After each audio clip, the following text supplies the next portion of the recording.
Today, very briefly, is Yom Yerushalayim. Baruch Hashem, there's so much you can speak about in terms of the miracles that occurred in the 6-day war, but to keep it short, we'll highlight just briefly what we're celebrating. Today, 58 years ago, a war broke out, a three-front war, meaning Israel, our small nation, was attacked on three fronts, and in a short 6 days, we turned around and destroyed and defeated all of the military capabilities of all of our surrounding enemies.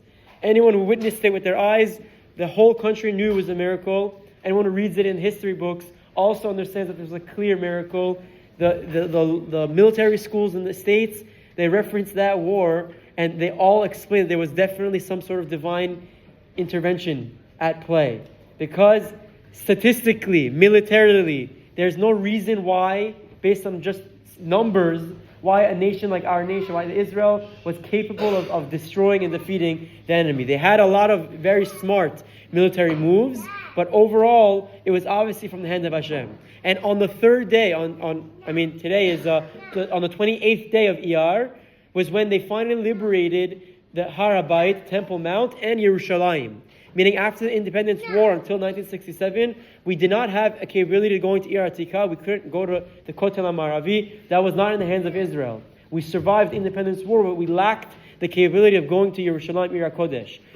On the 6-day war, on Kaf Chet Be'iyar, we liberated Har HaBayit. The army got to the Temple Mount, and from that point, for the past 58 years, we have the zechut of praying by the Kotel, being in Yerushalayim, and being at the holiest, closest to the holiest place possible. So the chief rabbinate Harashit, enacted that every year moving forward on Kaf Chet Be'iyar will be a day of simcha and hallel, a day of rejoice and happiness, to commemorate the miracles that occurred on this day 58 years ago, 1967. So I'll read one line from the hallel, why it's so applicable to today, and Be'ez Hashem, we should be inspired and have a little more gratitude to Hashem for all the miracles that we've witnessed and continue to witness with our homeland. We read in hallel, in the paragraph Mina Metzar, we explain Adonai li be'ozerai v'ani be'er be'sonai tov lachasot b'Adonai mibetoch ba'adam. It's more important, it's better to put our trust and faith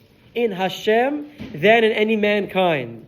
Tov lachasot b'Adonai mibetoch min devim. It's better to trust and faith and put our faith in Hashem than it is in any noble person, any prince, any king, or if I may add, any general.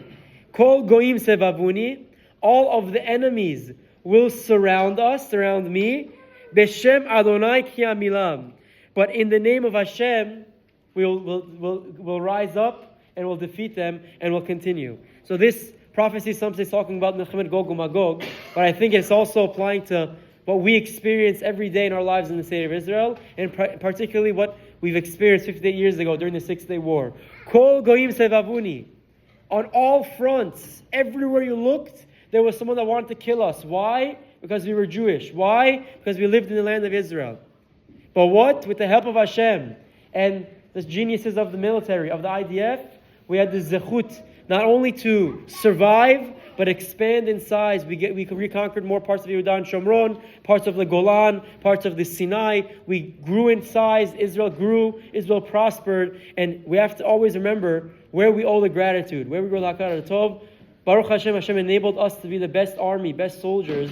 But if we ever forget and lose sight of the fact that Hashem is in charge and Hashem is the reason why we succeeded, all the miracles are for naught. So Baruch Hashem, we celebrate today. We commemorate the good things that happened to us, and we understand that Hashem is the reason why we have these blessings, and we re-inspire. We have Hakarat Tov, we have gratitude to Hashem, Bezat Hashem, and that zechut. We'll see miracles today as well. Our chayalim should all succeed, should come home healthy, full, shalem to their families, to their children, to their spouses, and we should only celebrate more smachot and more good days in Am Yisrael. Have a wonderful day.